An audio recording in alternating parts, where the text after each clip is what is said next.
Now for this week's rider tip, we're going to tackle something for a slightly more advanced rider. We're going to take a look at jumping big jumps.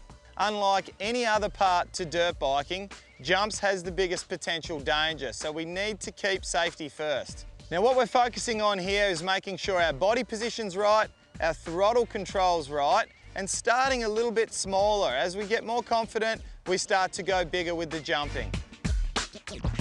There's a few things we need to do before we start jumping. We need to assess your takeoff and your landing. Now with your takeoff ramp, there's a few potential dangers. You can get ruts on the takeoff ramp which actually kick your bike side to side as you take off. We can also get kicker bumps. Now they kick the back end of the motorcycle up and try to kick us over the handlebars. You can get wet spots on the takeoff ramp which obviously cause us to have no traction. Wheel spin can also make us go over the handlebars. So what we're looking for in a takeoff ramp is a nice smooth ramp that doesn't have any bumps, doesn't have any ruts, and has got lots of traction. Now once we've got our takeoff sorted, we need to go and have a look at our landing area. Now there's a few things that can cause us grief on the landing. If it's a little bit higher on one side than the other, you need to jump a bit further to get to your landing ramp. Bumps, ruts, and of course wet spots on the landing ramp are all factors that'll affect your landing as well. So now we've assessed the track, our takeoff and our landing, it's time to hop on the bike and have a little bit of a go.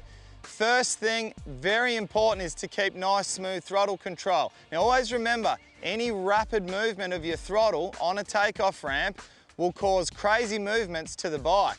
Now if you gas it very, very hard on the takeoff ramp, it sends the front wheel up very high. If you back off on the takeoff ramp, it sends the front end down and you step over the handlebars. So therefore, very important that you stay extremely smooth on that takeoff ramp.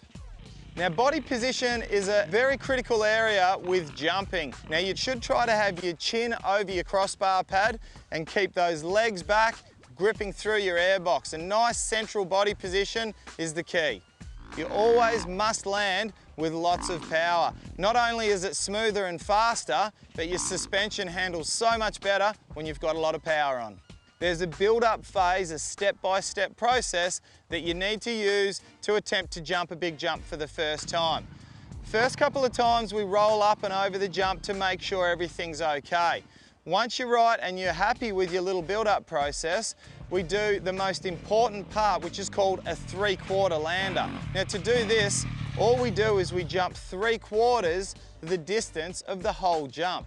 It gives you a really good idea as to how the takeoff ramp's going to send your bike. Once you've got this sorted, you should be confident to try to jump the whole jump. Always remember, technique is absolutely everything. Sooner or later, you'll be able to jump bigger and bigger, but at no stage should you ever go back for a jump, switch the brain off, hold the throttle on and just hope for the best. Always remember, once again, practice makes perfect.